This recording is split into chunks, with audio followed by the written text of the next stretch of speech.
First ever factory outlet Mukunda jewellery కేపీహెచ్పి కొత్తపేట్ ఖమ్మం సోమాజిగూడ హన్మకొండ. నమస్తే రమగారు. నమస్తే జయ. రమగారు, మనము అరేబియన్ నెట్స్ కొన్ని స్టోరీస్ చెప్పుకున్నాం కదా, వాటిలోంచి ఏదైనా ఒకటి చెప్పుకుందామా? దురదృష్టం తెచ్చిన అదృష్టం. ఓ బాగుందండి. కాస్త అటు ఇటుగా అలాంటి కథలు తెలుగులోకి వచ్చిన కథలు కూడా కొన్ని కనపడుతుంటాయి. చందమామ కథల్లో కనిపిస్తాయి. అదే తెలుగు మామూలు మన భాషలో మన పేర్లు మన సర్కమ్స్టెన్సెస్ తోటి ఏమనాలి, మన పరిస్థితులతోటి చేసేస్తారు. బాగున్నాయి కథలు, మంచి మంచివి. పూర్వం రియాద్ నగరంలో అబూబకర్ అని ఒక అబ్బాయి ఉండేవాడట. ఇంచుమించు అనాథగా చెప్పాలి. వాళ్ళ నాన్న వాళ్ళు ఏదో తల్లిదండ్రులు వదిలిపెట్టిన ఆస్తులన్నీ అవగొట్టేసుకున్నాడు. ఏమీ లేవు, బికారైపోయాడు. ఏమిటో ఈ కథల్లో, బాగ్దాదు కథలు, ఖలీఫా కథల్లో అన్ని ఆస్తులు పోగొట్టుకుని బికారైపోయిన కథలు బోల్డ్ కనపడతాయి. ఓకే. అంత బికారులు అయిపోవడానికి ఆ కాలంలో అవేమో పాతకాలపు కథలు. అంత డబ్బంతా ఎటా పోగొట్టేసుకునే వాళ్ళు అర్థమై జావదు మనకి. వాళ్ళు ఏం చేసి పోగొట్టేసుకున్నారో, తాగుబోతనము, ఏమన్నా జూద గృహాలు, వ్యసనాలు, తర్వాత బానిసలు. సరే, ఇక డబ్బులు లేవు, ఎక్కడో ఏది దొరికితే తిని ఏదో ఒక పని చేసి అటు చేస్తుండేవాడు. ఒకసారి ఒక మసీద్ దగ్గర పడిపోయాడట, స్పృహ తప్పి. పడిపోతే అయ్యో వీడు అంత ఒళ్ళే రకంగా పడున్నాడని ఆ వెళ్ళేవాళ్ళు దానాలు చేస్తారు కదా, వెళ్ళేవాళ్ళు దినార్లు విసిరారట. బోళ్ళని డబ్బు దినార్లు పడ్డాయి. ఇంతలో వెళ్ళేవాళ్ళు ఎవరో చూసి ఒకళ్ళు, అయ్యో పాప వీడు మొహం తీరి పడిపోయినట్టున్నాడని పన్నీరు రోజు వాటర్ అది పట్టుకెళ్తారు. ఆ రోజు వాటర్ పడి మొహం మీద జల్లి చేతిలో ఉన్న 4 ఖర్జూర పళ్ళు వాడి చేతిలో పెట్టారు. అబూబకర్ లేచి చూసుకున్నాడు. ఒళ్ళే రకంగా నిద్రపోతున్నాను, రోడ్డు మీద పడుకున్నానని చూస్తే తన మీద అంతా రూపాయి బిళ్ళలు, దినార్లు గబగబా ఏరుకున్నాడు. ఎవరో మహానుభావులు వేశారని. ఆ ఖర్జూర పళ్ళు తిని కాస్త ఓపిక వచ్చాక ఏం చేశాడు, దీనార్లు పుచ్చుకుని 2 ఖర్జూరాలు తింటే అంత పడిపోయిన స్పృహ తప్పై ఇదిగా ఉన్నవాడికి కొంచెం ఎనర్జీ వస్తుంది. వెళ్ళి ఆ దీనార్లు పెట్టి పళ్ళేవో కొనుక్కున్నాడు. కొనుక్కునేసరికి ఆ పళ్ళు పోల్చి తిరగపోతుంటే కోత అక్కడ కూర్చుంది. వాడికేసే చూస్తుంటే ఏమనుకున్నాడు అబూబకర్, అయ్యో పాపం దీనికి నాకు మళ్ళీ ఎవరో ఉండుంటారు, తిండి కోసం చూస్తుంది అని చెప్పేసి పండు దాని చేతిలో పెట్టాడు. ఆ పట్టకటకా తినేసింది. 2 పండు వలిస్తే మళ్ళీ చూస్తుంది, మళ్ళీ ఇచ్చేసాడు. 6 డజన్ అరటిపళ్ళు కొంటే 6 అరటిపళ్ళు తినేసింది కోతి. ఏమనుకున్నాడు ఇతను, పోనీలే ఖర్జూరాలు తిన్నాం, ఓపిక వచ్చింది, ఇంకా దినార్లు ఉన్నాయి, కొనుక్కుందానిలే, ముందు ఓపిక వచ్చింది కదా అని ఏం చేశాడు, బయలుదేరి వెళ్ళాడు. ఆ కోతి కూడా అతను వెంట పడి వచ్చింది. వాడికి ఏమనిపించింది, ఎవరు దిక్కులేదు మనకి, మన వెనకాల ఎవడూ రాడు, ఇదేమిటో మన వెనకాల వస్తుందో రానిచ్చాడు. ఏదో పలహారాల సాల్లోకి వెళ్ళాడు. ఒక దీనారం ఇచ్చి ఆహారం తీసుకున్న పళ్ళెలను పెట్టి కోతి కూడా పెట్టి 6 అరటిపళ్ళు తినేసి ఇది కూడా తినేసింది. సరే, అక్కడి నుంచి బయలుదేరాడు ఎక్కడైనా పడుకోవడానికి. లోపలికి వెళ్తూ ఉంటే కోతి వాడిని అనుసరించే వస్తుంది. ఇదేటో వెంట వస్తుంది అనుకుని దగ్గరికి తీసుకున్నాడు. ఏమిటి దోస్తు, నువ్వు నాతో వస్తావా అని అడిగాడు. అడిగితే కోతి వాడికేసే చూస్తుంది. సరేలే పోదాం పదా అని ఆ కోతిని ఎత్తుకుని భుజం మీద ఎక్కించుకున్నాడు. నడిచిపోతుంటే ఒక పురాతన పాడుబడిపోయిన ఇల్లు ఒకటి ఉంది. వీడికి అక్కడ ఒక పగిలిపోయిన అద్దం ఉంటే చూసుకున్నాడు. జుట్టిట నిలబడి మాసిపోయిన గడ్డం, చింపిరి జుట్టు, చింకి గుడ్డలు, తన అవతారానికి ఎవ్వడూ తన లోపలికి రానివ్వడు. ఏ బిల్డింగ్లోకి వెళ్దామన్నా, సత్రంలోకి వెళ్దామన్నా ఎవరు రానివ్వడు, బిచ్చగాడల్లే ఉన్నాడు. అది మన ఎవరు రానిస్తారు, పైగా నీలాంటి కోతిని వెంట పెట్టుకెళ్తే సత్రం వాడు అసలు రానివ్వడు. డబ్బులు చూపిస్తే పోనీ రానివ్వచ్చు, కోతులను తీసుకొస్తే ఒప్పుకోవద్దు. పొద్దున్నుంచి నా వెనకాల పడి తిరుగుతున్నావు, నిన్ను వదలటం నాకు ఇష్టం లేదు, ఇదే మన రాజమహల్, పద లోపలికి వెళ్దామని ఆ పాడుబడిన ఇంట్లోకి లోపలికి పోయాడు ఆ కోతితో సహా. లోపలికి వెళ్ళి ఆ కోతిని దించి ఏదో నేల తుడుచుకుని పడుకుందామని ఆ నేల తుడుస్తుంటే పక్కన దిబ్బిన కోతి ఉన్నట్టుండి ఒక అబ్బాయిగా మారిపోయింది. టెంగుమని చక్కగా ఉన్నాడు వాడు. ఉండేసరికి వీడు ఆశ్చర్యపోయాడు. అబూబకర్, ఏంటి ఇలా మారిపోయావు అంటే, నువ్వు చాలా మంచివాడివి, నీ వల్ల నా ఆకలి తీరింది, 3 రోజులుగా ఈ ఊళ్ళో తిరుగుతున్నా, ఎవ్వడూ నాకు తిండి పెట్టలేదు, నీకు వచ్చిన దినారు నీ అన్నం మానేసి నువ్వు తిండి మానేసి నాకు పెట్టావు, అరటిపళ్ళు వీడికే పెట్టేశాడుగా కోతికే, నేను నీ అదృష్టాన్ని, నీ దురదృష్టం ఇవాళ నుంచి పోయింది, నేను నీ అదృష్టాన్ని చూడు, నీ జీవితాన్ని బాగు చేసేస్తాను అంటే నిన్నేమని పిలవాలంటే హసన్ అని పిలవమన్నాడు. హసన్ వీడు అక్కడి నుంచి ఏం చెప్పాడంటే, నేను నీకు ఒక్కడికే కనపడతా, ఎవరికీ కనపడి, నేను నీకు డబ్బులు ఇస్తాను, బయటికి వెళ్ళి చక్కటి బట్టలన్నీ కొనుక్కురా, శుభ్రమైన బట్టలు కట్టుకుంది కానీ హాయిగా ఉంది, కానీ నేను ఈ నగరానికి రాజుని చేస్తాను నేను అన్నాడు. అదృష్టం కలిసి వచ్చింది. ఎట్టా వస్తుంటే వస్తాయి ఎటాగే అదృష్టాలు, ఏకంగా రాజే. ఈ దురదృష్టం పోయి అదృష్టం వచ్చేస్తుంది. అక్కడి నుంచి ఏం చేశాడు, బట్టలు మంచి బట్టలు వచ్చినాయి. చక్కగా వీడు శుభ్రంగా స్నానం చేసి తలకాయని ఇటుగా దువ్వుకుని స్నానశాలలు ఉంటాయి ఆ ఊళ్ళో. స్నానశాలకు వెళ్ళి చక్కగా తలంటి పోయించుకున్నాడు. బాగా వచ్చాడు, మంచి బట్టలు వేసుకున్నాడు. అక్కడి నుంచి హసన్ ఏం చేశాడు, ఒక దంతపు పెట్టిచ్చాడు. దాని నిండా బంగారపు వస్తువులు వేసిచ్చాడు. నువ్వేం చేస్తావంటే ఈ దంత పెట్టుకుని రాజుగారి దగ్గరికి వెళ్ళు. రాజు దగ్గరికి వెళ్తే రాజుగారి ఈ వస్తువు చూసి చాలా సంతోషిస్తాడు. ఇది ఇక్కడ దొరికేది కాదు. మరి ఆయన ఏం కావాలి అని అడుగుతాడు. మీ అమ్మాయిని ఇచ్చి ఫరీదా బేగం నుంచి పెళ్లి చేయమని అడుగు.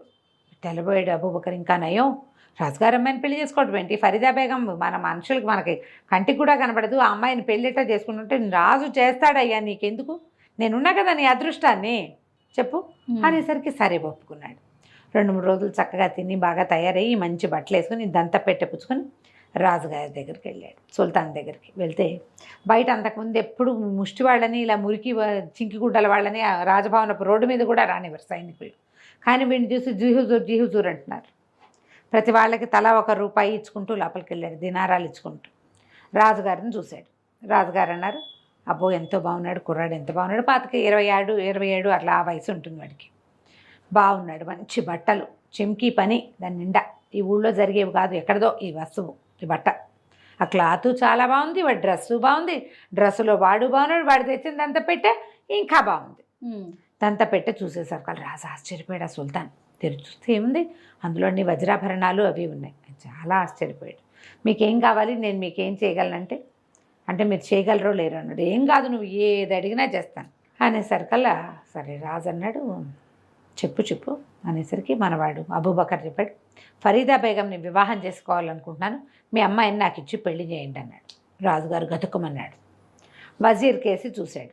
వజీర్ దగ్గరకు వచ్చి నుంచున్నాడు. ప్రభు, మనం ఆలోచించద్దు జహపన, ఎందుకంటే ఒక్కడే అబ్బాయిల్లే ఉన్నాడు, ఏమీ ఫ్యామిలీ లేదు, ఎక్కడి నుంచో వచ్చాను, పురాతన కాలపు సంపదలు ఉన్నాయని చెప్తున్నాడు.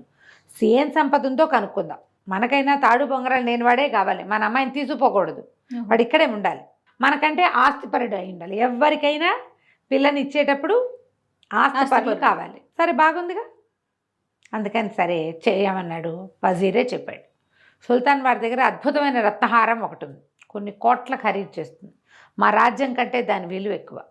అలాంటి రత్నాభరణాలు ఏమైనా మీ దగ్గర ఉంటే చూపించండి, అప్పుడు మా అమ్మాయిని మీకు ఇచ్చి పెళ్లి చేస్తాం. మాకంటే ధనవంతుడు కావాలి కదా అల్లుడు, దామాది ఎప్పుడు ధనవంతుడు కావాలి అనేసరికల్లా అబూబకర్ చూపించండి నేను చూస్తాను అన్నాడు. రాజుగారు ఇంత పెట్టోడు తెప్పించారు. ఆ పెట్టెలో పెద్ద రత్నాభరణం ఒకటి ఉంది, బ్రహ్మాండంగా, ఎంత బాగుందో. అక్కడి నుంచి కోసేసాడు వీడు. మా తాతగారి పెట్టెలో పురాతన సామాన్లు చాలా ఉండాలి, ఖజానాలో, మా పురాతన ఖజానాలో వెతుకుతాను, ఇలాంటివి 3-4 చూసినట్టు గుర్తుంది నాకు, తీసుకొచ్చి చూపిస్తాను మీకు, చూపించాక పెళ్లి పెట్టుకుందామన్నాడు అని హుందాగా ఆ వజ్రాభరణాన్ని చూసేసి ఇతను ఏం చేశాడంటే మంచి ఇల్లు ఒకటి బాడికి తీసుకోమన్నాడు. మొదటి హసన్, ఈ కోతి మంచిగా మారాడు కదా, బోల్డ్ డబ్బు ఇచ్చి వీడితో ఒక పెద్ద భవనం తీయించాడనమాట. ఆ భవనంలో ఉంటున్నారు. అక్కడికి వెళ్ళి ఆ హసన్ లోపల కూర్చుంటే వాడిని చూసి మెళ్ళ ఉన్న వస్తువులన్నీ తీసి పారేసి చొక్కా విప్పేస్తూ, మనకేం పెళ్ళవదు గిల్లవదు, ఆవిడ కోసేసి వచ్చాను, మన దగ్గర ఎక్కడ అట్టాటి ఆభరణాలు, అది ఎంత బాగుందో, అట్టాటి ఆభరణాలు దొరకవు అంటే అది ఎట్టా ఉందో గీసి చూపించమన్నాడు. ఇదిగో ఇట్లా ఉందని గీసి చూపించాడు. ఇంతే కదా, ఒకటి కాదు 6 డజన్ ఇస్తా నీకు, పెళ్లి చేసుకుందు కానీ. బాగుందిగా. చాలా సంతోషించి కావలించుకున్నాడు హసన్. ఫరీదా బేగంని పెళ్లి చేసుకోవడం అంటే ఏమిటో తెలుసా, జన్మంతా ఖజానాలో ఉండటమే. నాకు అలాంటి అదృష్టాన్ని పట్టిస్తున్నావు, నీలాంటి స్నేహితుడు ఎవరికైనా దొరుకుతాడా లోకంలో, నాకు కాబట్టి ఇంత అదృష్టం పట్టింది, చెప్పు నీకేం కావాలో చెప్పన్నాడు. చెప్తాను, నీ పెళ్ళయ్యాక చెప్తానన్నాడు వీడు. సరే ఏమైంది, రాజుగారు ఒక 4 రోజుల్లో పెట్టెలు, ఒక పెద్ద పెట్టె నిండా ఇంత బాక్స్లో 6 డజను నెక్లెస్లు వేసుకుని పట్టుకుపోయాడు, రత్నాభరణాలు. మా తాతగారి నాయనమ్మ వాళ్ళ పెట్టెలు ఉన్నాయండి నా దగ్గర, అందులో ఇవి ఉన్నాయని ఆ బాక్స్ ఇచ్చాడు. చూస్తే ఏముంది, కళ్ళు మిరుమిట్లు కొలిపేసినాయి. తమ దగ్గర ఒక్క హారం ఉంది, అది కోట్ల విలువ చేస్తాను గొప్ప చెప్పుకుంటున్నారు వీళ్ళు. 6 తెచ్చాడు వీడు, మనవాడు 6 పట్టుకొచ్చాడు. దాంతోపాటు ఇంకా ఎన్ని నగలు ఉన్నాయో, ఎవరి దగ్గరైనా ఆ బంగారం ఉందంటే ఒకే రకం 6 ఉన్నాయంటే ఇంకా ఎన్ని రకాలు ఉంటాయి, చిన్నపన్న వస్తువులు ఎన్ని కుప్పలు తెప్పలుగా ఉండుంటాయి. రాజు ఆశ్చర్యపోయాడు. గబగబా పైనుంచి దిగేసి వచ్చేసి తక్తు మీద నుంచి దిగొచ్చి కావలించుకున్నాడు అబూబకర్ని. ఇవాళ నుంచి నువ్వే మా అల్లుడివి, రేపే పెళ్ళి, ధూమ్ధామ్గా పెళ్లి చేసేద్దాం అని చెప్పేసి అలంకరించండి నగరాన్ని అన్నాడు. నగరం అంతా అలంకరించారు, అబూబకర్ ఉన్న బిల్డింగ్ని అలంకరించారు. అన్నీ అలంకారం చేశారు. తెల్లవారి పెళ్లి చేశారు. పెళ్లి చేశాక సరే ఆ రాత్రి పెళ్లి కూతురు దగ్గరికి వెళ్ళాలి వీడు. అప్పుడు వాళ్ళ పెళ్ళిళ్ళు అంటే కొంచెం అమ్మాయి అబ్బాయి చూసుకునే పెళ్ళిళ్ళు కాదుగా, ఏదో ఇది పెడతారు, కోషా ఉంటుంది, అటు వేరు ఇటు వేరు ఉండి కుబుల్ హై అని అడిగిస్తారు. కుబుల్ హైలు అయిపోయాక రాత్రికి సాయంకాలం ఏడు పార్టీలు గిట్టులు అయ్యాక పిల్లాడు కలుసుకుంటారు. సరే వీడేం చేశాడు, గబగబా తన భవనానికి వెళ్ళాడు. వివాహం అయిపోయింది, నీకేదో కావాలన్నావు, ఏం కావాలో చెప్పంటే ఫరీదా బేగం దగ్గరికి వెళ్తావు కదా, ఆమె మెళ్ళలో ఒక రాగి తాయెత్తు ఉంటుంది, ఆ తాయెత్తు తెచ్చి నాకు ఇవ్వన్నాడు. బాగుంది, సింపుల్. ఏమిటి ఇంత జీవితానికి నేను ఇవ్వాల్సింది ఒక్క రాగి తాయెత్తా, అదే ఎంత చిన్న విషయం. సరేననుకున్నాడు. అక్కడి నుంచి మధ్యాహ్నం అంతా గానా బజానాలు సాగినాయి. అందరూ తాగారు, తిన్నారు, ఊరంతా పండగ చేసుకుంటున్నారు. చీకటి పడేసరికల్లా ఈ అబ్బాయిని అంతఃపురంలోకి ప్రవేశపెట్టారు, అబూబకర్ని. వెళ్ళేసరికల్లా ఫరీదా బేగం చక్కగా అలంకరించుకుని కూర్చున్నది, మేలు ముసుగేసుకుని. అప్పుడు చెప్పింది, నువ్వు మొదటిసారి వస్తువు తెచ్చినప్పుడే నేను నిన్ను చూశాను, నువ్వు నాకు ఎంతో నచ్చావు, నేను నీ ప్రేమలో పడిపోయాను, నేను నీ దాన్ని అంది. అయితే సరే నీ మెళ్ళలో తాయెత్తు తీసి నాకు ఇచ్చేయన్నాడు. నేనే నీ దాన్ని అయినప్పుడు తాయెత్తుకేముంది, తీసి ఇచ్చేస్తాను, ఇదిగో తీసుకో అని తీసి చేతిలో పెట్టేసరికల్లా ఆ తాయెత్తు పుచ్చుకుని ఉండి ఇప్పుడే వస్తానని పరిగెత్తుకుంటూ వెళ్ళిపోయాడు అబూబకర్ బయటికి. వెళ్తాం గుర్రం ఎక్కి దౌడు తీసుకుంటూ తను బాగా పెట్టుకున్నాడుగా భవనం, ఆ భవనానికి పరిగెత్తుకుంటూ వెళ్ళేసరికల్లా అక్కడ కూర్చున్న హసన్కి ఆ తాయెత్తు ఇచ్చాడు. ఫరీదా నా కోసం వేచి ఉంది, వెళ్ళొస్తానన్నాడు. ఇంకెక్కడికి వెళ్ళేదని నెత్తి మీద ఒక్క పెట్టు పెట్టాడు ఆ హసన్. పెట్టడమేమిటి అంతే కథ. తెల్లారాక మెలకు వచ్చింది అబూబకర్కి. తీరా చూస్తే తను కొత్తగా తను ఏర్పాటు చేసుకున్న బిల్డింగ్లో లేడు, పెద్ద రాజభవనం తీసుకున్నాడు కదా, ఇది వరకు ఓ పాడుపడిపోయిన ఇంట్లోకి వెళ్ళాడు కదా, అద్దం విరిగిపోయిన అద్దం ఉంది, అక్కడికి పోయేది, అక్కడ పడి ఉన్నాడు. లేచి చూసుకున్నాడు, తన మీద ఒంటి మీద ఎలాంటి అలంకారాలు ఉన్నారు, కొత్త పెళ్లి కొడుకు, రాజుగారి కొత్తల్లుడు, ఇంకా మనుగుడుపులు కానీ పెళ్లి కొడుకు పాపం. బోళ్ళ నగలు కూడా వేశారు చేతులు, కానీ ఆభరణాలన్నీ అలంకారాలనే. అద్దం దగ్గరికి వెళ్ళి చూసుకుంటే ఇంకేముంది, చింపిరి చుట్టూ చీకిరి బాకిరిగా ఉన్న గడ్డము. మొదటి రోజున అద్దం చూసుకున్నప్పుడు తను ఏమిటో ఇవాళ అదే కాంతపోయాడు. అదేంటి నేను ఇలా అయిపోయాను, హసన్ నన్ను మోసం చేశాడు, వాడు నా అదృష్టం అన్నాడు, ఇదేంటి దురదృష్టంగా అయిపోయింది. ఇప్పుడు ఇంతకీ ఈ అదృష్టపు కథలో నాకు పెళ్లి కూడా అయ్యింది, అమ్మాయి నా భార్య, అదే కదా, అల్లా సాక్షిగా పెళ్లి చేసుకున్నాను. అక్కడి నుంచి పరిగెత్తి రాజభవనం దగ్గరికి వెళ్తే బయట నుంచి కేకలు పెట్టాడు. ఆ సైనికులంతా కొట్టిపారేశారు బండి. ఎవడరా నువ్వు, లోపలికి వస్తాను, నేనే మీ రాజుగారు అల్లుడిని అబూబకర్ని, ఫరీదా బేగం భర్తనంటే తిట్టారు అందరూ, కొట్టారు కూడాను. నువ్వు ఆ ఫరీదా బేగం మొగుడు ఏంటి, ఇప్పుడే ఆయన వచ్చాడు, అందరికీ గుప్పెడు బంగారం పంచిపెట్టాడు, ఆయన వచ్చెళ్ళాడు, ఆ భార్యతో గడుపుతుంటే నువ్వు మధ్యలో నీ గోలేమిటన్నారు. నిర్ఘాంతపోయాడు. అయ్యో బాబోయ్, నా రూపంలో ఎవరెళ్ళారు, తనకు తెలిసిపోయింది. ఇంకా హసనే తన రూపాన్ని తీసుకున్నాడు. బహుశా ఆ రాగి రేకు ఉండటం వల్ల ఇన్నాళ్ళు ఈ హసను అక్కడికి వెళ్ళలేకపోయాడు. ఎప్పుడైతే తాయెత్తు తీసేయబడిందో వీడు వెళ్ళిపోగలడు ఎక్కడికైనా. ఇంకేం చేస్తాడు, పెద్దగా కేకలు పెట్టాడు, ఊరంతా పిచ్చివాడిగా తిరుగుతూ ఉండిపోయాడు. రాజుగారి దగ్గరికి పరిగెత్తాడు. రాజుగారు లోపలికి రానివ్వలా, ఎవరు నమ్మరు. ఆ అబూబకర్ ఏం చేశాడు, అబూబకర్ ఆ రూపంలో ఉన్న హసను వాడికి ఏంటంటే చీకటి రాత్రి కావాలి, అమావాస్య వస్తే కానీ ఆ అమ్మాయి తన వశం కాదు, వాడి దగ్గర ఉన్న మంత్రశక్తులకి ఉండిపోయింది అంతే. ఇక ఈ అబూబకర్ ఊరంతా తిరుగుతూ ఏడ్చుకుంటూ పిచ్చికేకలు పెట్టుకుంటూ తిరుగుతుంటే ఒక దీని దగ్గర భోజనశాల దగ్గర సొమ్మసిల్లిపోయి పడిపోయి ఉండేసరికల్లా ఎవరో ఒక జ్యోతిష్కుడు అక్కడ కూర్చొని, మొహం బ్రహ్మాండంగా ఉంది, వీడేంటి ఇట్టా ఉన్నాడని, వాడి మొహం మీద నీళ్ళు చల్లండిరా, వాడి సంగతి ఏదో కనుక్కుందామన్నాడు. అనేసరికల్లా సరే లేవదీస్తే ఏదో ఆయన 2 రొట్టెలు కొని చేతిలో పెట్టి, ఏంట్రా కుర్రాడా నీ బాధ, శుభ్రంగా ఉన్నావు, కష్టపడి ఏ వ్యాపారమైనా చేసుకోవచ్చు, ఇట్లా ఎందుకున్నావు ఏంటంటే, నేనేం చెప్పనండి, నాకు ఒక కోతి కనపడింది, దాని పేరు హసను అని కథ అంతా చెప్పాడు. చెప్పగానే ఆయన అన్నాడు, అరే నీకు మేలు చేయాలనిపిస్తుంది, నిజానికి వాడొక మాంత్రికుడు, నువ్వు ఒక పని చెయ్యి, ఎలాగైనా సరే నేను ఒక తాయెత్తు ఇస్తా, ఆ తాయెత్తు వాడి మెళ్ళలో పడాలి, పడితే వాడు కోత అయిపోతాడు, ఆ కోతిని కాల్చి బూడిద చేసేయాలి, చంపేసేయాలి దాన్ని, అప్పుడే నువ్వు తప్పించుకోగలుగుతావంటే, నేను ఎట్లా వెళ్తానండి, కోటలోకి నన్ను రానివ్వరు అంటే, ఆ మార్గాలన్నీ నువ్వు చూసుకో, నీ తెలివి వాడుకో, నేను మాత్రం తాయెత్తిస్తానని తాయెత్తు చేతిలో పెట్టాడు. తాయెత్తు జేబులో పెట్టుకున్నాడు. అటు తిరిగి ఇటు తిరిగి రూపాయి పుట్టే మార్గం లేదు. మళ్ళీ ఓ మసీదు దగ్గర సొమ్మసిల్లి పడిపోయాడు. మసీదులోకి వెళ్ళేవాళ్ళు పావలా అర్ధ మళ్ళీ దినార్లు పడేశారు. తెల్లారు లేచి చూసుకున్నాడు, తన మీద డబ్బులు ఉన్నాయి. సరే ఏం చేశాడు, ఇట్లా ఉంది కదా మన పని, ఇప్పుడు తిండి కాదు మనకు కావాల్సింది అని చెప్పి ఏం చేశాడు, శుభ్రంగా వెళ్ళి స్నానం చేసేసి ఆ డబ్బులతోటి మంచి బట్టల జత ఒకటి కొనుక్కున్నాడు. బట్టలు వేసుకున్నాడు. బట్టలు వేసుకుని ఏం చేశాడంటే ఆ ఊళ్ళల్లో మనకి రంగురాళ్ళు కొన్ని కనపడతాయి, తలతల్లాడే వజ్రాలు. వజ్రం కాదు, పాడు కాదు, గాజురాయి, ఊరికలా మెరుస్తూ ఉంటుంది, ఊరికే మెరుస్తూ ఉంటుంది. అక్కడి నుంచి ఏం చేశాడు, ఒక గులాబీల దండా కొన్నాడు. వాడి మీద పడిన దినార్లు దీంతో ఫినిష్ అయిపోయినాయి. సరే అక్కడి నుంచి ఏం చేశాడు, ఒక స్వీట్ షాప్ వాళ్ళ దగ్గరికి పోయాడు. వాళ్ళకి సాయంత్రం వచ్చి పనిచేస్తాను అని చెప్పేసరికి వాళ్ళ స్వీట్ షాప్ వాళ్ళను, సరే మాకు సాయంకాలం వీడికి ఏంటంటే వీళ్ళు స్వీట్ చక్కెర పాకం చేసే ఫ్యామిలీ వీళ్ళది. అదొక ప్రత్యేక పాళం, చక్కెర బిళ్ళలు చేస్తారు. ఆ పని తెలిసిన వాడు రేర్గా ఉంటాడనమాట. వీడికి సొంత వృత్తి చేయటం ఇష్టం లేదు ఇప్పటిదాకా. ఇప్పుడు వృత్తి చేయడానికి డిసైడ్ అయ్యేసరికల్లా 10 వరహాలు జీతం, 10 దినార్లు జీతం. అయితే ఏమన్నాడు, ఒక 5 దినార్లు ఇప్పుడు ఇచ్చేయండి, పని మొత్తం ఈ నెలంతా పనిచేశాక తతిమా 5 దినార్లు ఇద్దరు. కానీ డబ్బు అవసరంలో ఉన్నానంటే వీళ్ళ ఫ్యామిలీ తెలుసు వాడికి. ఆ స్వీట్ షాప్ వాడు ఏం చేశాడు, 5 దినార్లు వీడి చేతిలో పెట్టాడు. వీడు 5 దినార్లు, గులాబీల దండ, మేలిమిగా అనబడే చవక రకం వజ్రము, ఆ రాయి పుచ్చుకుని మన రాజుగారి దగ్గరికి పోయాడు. బయట వరుసగా సైనికులు ఉంటారు కదా, తలా 1 దినారు చేతిలో పెట్టాడు.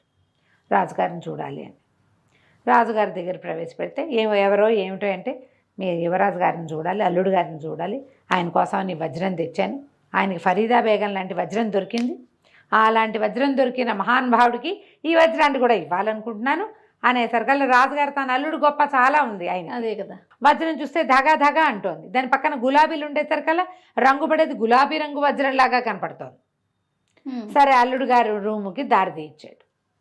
అల్లుడు గారే వచ్చాడు. ఇక్కడికి వచ్చేసరికల్లా ఫరీదా బేగం వెనకాల ఎక్కడో ఉంది, ఆవిడ ఘోష కదా, రాజుగారు, వజీరు, అల్లుడు గారు ముగ్గురు నుంచున్నారు. వీడేం చేశాడు, ఆ గులాబీల దండలోనే తనకి తాయెత్తు ఇచ్చాడు కదా జ్యోతిష్కుడు, తాయెత్తని కట్టేశాడు. దండ వేసేసరికల్లా ఆ వజ్రం చేతిలో పెట్టి ఆ దండ వేశాడు. వెయ్యటం ఏమిటి, మరుక్షణం అంత పొడుగునున్న హసన్ గాడు ఒకేసారి అబూబకర్ రూపంలోనే ఉన్నాడు కదా, కుదించిపోయి కోతి పిల్ల అయిపోయాడు. అయిపోవటం ఏంటి, వీడు ఒక్క ఎగిరెగిరి ఆ కోతిని గట్టిగా పుచ్చేసుకున్నాడు. సుల్తాను, వజీరు కేకలు పెట్టారు, ఎవడ్రా మా అల్లుడిని కోతిని చేసావు దుర్మార్గుడా అని అరిచర్చి కేకలు పెట్టారు.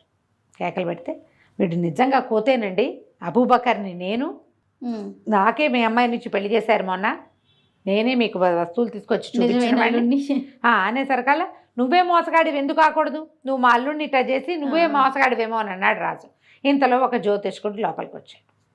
ఆయన ఎవరు, వీడికి తాయెత్తు ఇచ్చినవాడు. ఓకే, ఇంతే కాదు, ఆ ఫరీదా బేగం మెడలో ఉన్న రాగి తాయెత్తు ఇచ్చింది కూడా ఆ జ్యోతిష్కుడు. ఓహో, ఆ జ్యోతిష్కుడు ఏం చెప్పాడంటే, కాదు ఇతనే మీ నిజమైన అల్లుడు, మనం 11వ ఏట కట్టాం తాయెత్తు, ఆ 11వ ఏట ఆ అమ్మాయి మీద ఒక అఘాయిత్యం జరిగింది, ఇట్లా మా మంత్రశాలి ఒకడు అఘాయిత్యం చేశాడు, మీకు జ్ఞాపకం ఉంది కదా, అప్పుడు నేను ఒక తాయెత్తు ఇచ్చాను, వాడు పెళ్లి చేసుకున్నాడు, ఇది ఎప్పుడైంది, పౌర్ణమి నాడు పెళ్ళయింది, 15 రోజుల్లో అమావాస్య వస్తే కనుక ఆ అమ్మాయి అతనికి స్వాధీనం పడిపోతుంది, అందుకోసం ఈ 15 రోజుల నుంచి ఈ పిల్లతో కాపురం చేయలేదు, ఈ వారం నుంచి ఇతను ఊరికే కబుర్లు చెప్తున్నాడు, అవునా కాదా అంటే అవును, రోజు కబుర్లు చెప్పుకుంటున్నామని చెప్పింది అమ్మాయి. ఆ రాత్రి అయ్యేదాకా వీడికి అమ్మాయి అవైల్ కాదు, ఇందులోకి లోపలికి కోటలోకి ప్రవేశించడానికి ఆ రాగిది అడ్డం ఉంటుంది కాబట్టి ఈ అబూబకర్ని పట్టుకున్నాడు, అబూబకరే మీ నిజమైన అల్లుడు అనేసరికి రాజు ఆశ్చర్యపోయాడు. ఆయన నుంచి సైనికులు పిలిపించి దీన్ని కాల్చి మస్ట్ ఏంటంటే ఆ కోతిని కాల్చేశారు, దాన్ని దహనం చేసేసారనమాట, 2 దెబ్బలు కొట్టి దహనం చేసేస్తే ఇంకా ఆ అమ్మాయి మీద నుంచి ఆ సాయ పోయిందనమాట. ఇంకా తాయెత్తులు గీతలు కట్టక్కర్లా అబూబకర్ వెళ్ళి ఫరీదా బేగంని పెళ్లి చేసుకున్నాడు. పెళ్లి చేసుకోవడం ఆల్రెడీ పెళ్ళి అయిపోయింది కదా, తర్వాత ఇంకా భార్యాభర్తలు ఎంతకాలమో అక్కడే ఉన్నారు. సుల్తాన్ గారికి ఒక్కతే కూతురు, తర్వాత పిల్లలు పుడతారని చూశారు కానీ ఇంకా పిల్లలు కలగలేదు.